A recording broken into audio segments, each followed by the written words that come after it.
મારું પૂરું નામ ડૉક્ટર પ્રિયા મંડલી છે. હું છેલ્લા 1 વર્ષથી અહીંયા ઓચવાણી હોસ્પિટલમાં કન્સલ્ટન્ટ ગાયનેક તરીકે 24 કલાક ફરજ બજાવું છું. અહીંયા 92% નોર્મલ ડિલિવરી થાય છે, જ્યારે સિઝેરિયન ખાલી ને ખાલી 8% જ થાય છે.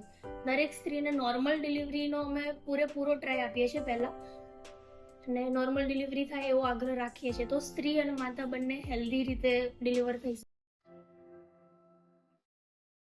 આજકાલ ગર્ભવતી મહિલાઓમાં એરિયા વાઇઝ થોડા ઘણા પ્રોબ્લેમ જોવા મળે છે. અહીંયા છેલ્લા 1 વર્ષથી મારા ધ્યાનમાં મોટાભાગે સ્ત્રીઓને બાળકની આજુબાજુ પાણી ઓછું હોવું, પાણી ઓછા હોવાના કારણે બાળકનું વજન અને વિકાસ પૂરતો ના થવો, અને બાળક નીચે પણ આવી જવું, આ બધી સમસ્યાઓ મારા ધ્યાનમાં વધારે આવી છે. જેના એક જ કારણ છે કે સમતોલ અને પૌષ્ટિક આહાર લેવો જરૂરી છે સ્ત્રી માટે. જો સમતોલ અને પૌષ્ટિક આહાર લે તો મોટાભાગે આમાંથી એક પણ વસ્તુ પ્રોબ્લેમ ના આવી શકે પ્રેગ્નન્સીમાં.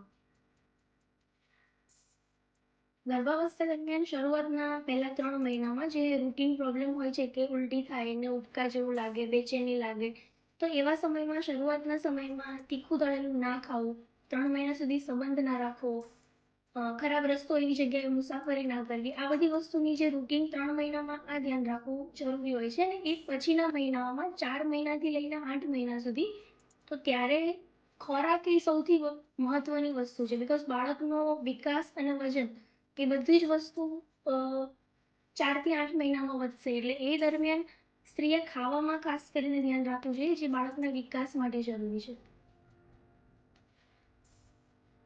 નોર્મલ ડિલિવરી માટે ઘણી બધી મહત્વની વસ્તુ છે, પણ સૌથી મહત્વની વસ્તુ તો એ છે કે માતા સ્વસ્થ હોવી જોઈએ, તો જ એનું બાળક સ્વસ્થ ડિલિવર થશે. અને ડિલિવરી કરવા માટે એક તો પોઝિટિવ માઇન્ડસેટ જો હોવું જરૂરી છે માતાનું, પરિવારનો અને સાથેના લોકોનો સહકાર હોવો પણ એટલો જ જરૂરી છે. સૌથી મહત્વની વસ્તુ તો એ છે કે સ્વજાગૃતતા હોવી જોઈએ કે નોર્મલ ડિલિવરી છે શું, નોર્મલ ડિલિવરી કેવી રીતે શક્ય બને છે, એના માટે કેટલો દુખાવો અને કેટલા લાંબા ટાઈમ માટે એ દુખાવો સહન કરવું પડશે, એની મેન્ટલી પ્રિપરેશન હોવી બહુ જરૂરી છે સ્ત્રીમાં. તો એના માટે પૂરતી ઊંઘ 6 થી 8 કલાકની, હેલ્ધી ખાવાનું, પોષણ માટે, અને પોઝિટિવ રહીને જો પોઝિટિવ અપ્રોચ કરે તો આરામથી નોર્મલ ડિલિવરી થઈ શકે. સિઝેરિયન ડિલિવરી માટે 2 કારણો હોય છે. એક તો બાળકના જોખમના કારણે આપણે સિઝેરિયન કરવું પડે, યા તો પછી માતાના જોખમના કારણે સિઝેરિયન કરવું પડે. બાળકના જોખમો જે મોટાભાગે જોવા મળતા હોય છે, યા તો બાળક મળ કરી ગયું હોય, પેટમાં મળવાળું પાણી પી ગયું હોય, માતાના દુખાવા સાથે જ્યારે બાળકના ધબકારા ધીમા પડતા હોય, તો એવા કારણોસર બાળકને જીવને જોખમ હોય ત્યારે સિઝેરિયન કરવું પડી શકે છે. અને બીજી વસ્તુ માતાના જોખમના કારણો, તો ગર્ભાવસ્થાના કારણે જો કોઈ માતાને બીપીની સમસ્યા આવી હોય, યા અધૂરા મહિને મેલી છૂટી પડીને, અધૂરા કે પૂરા મહિને મેલી છૂટી પડીને બ્લીડિંગ ચાલુ થઈ ગયું હોય, તો એવા કારણોસર માતાના જીવને બચાવવા માટે સિઝેરિયન ડિલિવરી કરવી અનિવાર્ય છે.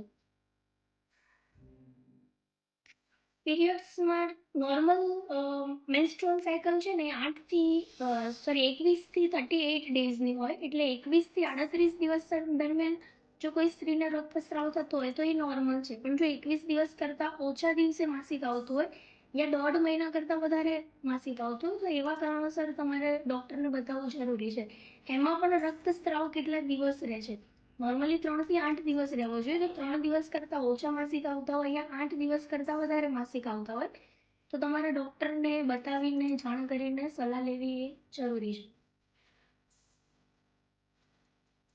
પીસીઓડી પહેલાં તો શું છે ને એ સમજવું જરૂરી છે. પીસીઓડી એ એક હોર્મોનલ ઇમ્બેલેન્સ છે જે સ્ત્રીના શરીરમાં જોવા મળે છે.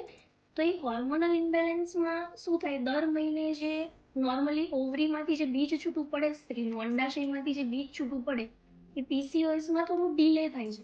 એટલે મોડું છૂટું પડે, મોડું બીજ બને, આ બધી સમસ્યાઓના કારણે બાળક રાખવામાં ભવિષ્યમાં તકલીફ પડી શકે.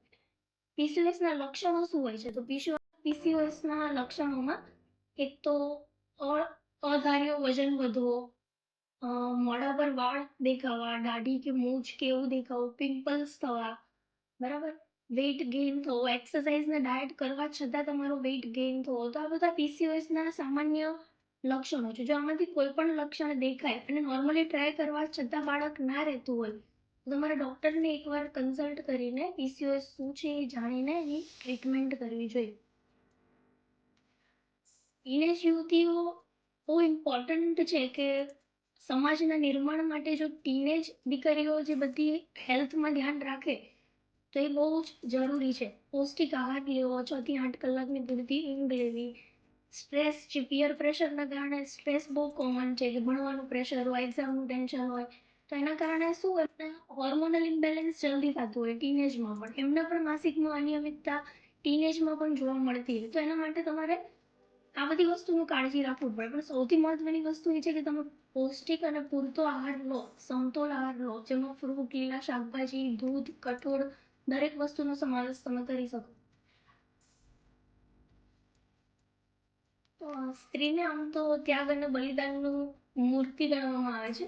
સ્ત્રી હંમેશા પોતાની જાતને પાછળ રાખીને પોતાના પરિવાર, સંતાનો અને જવાબદારીઓને જ આગળ રાખતી આવી છે.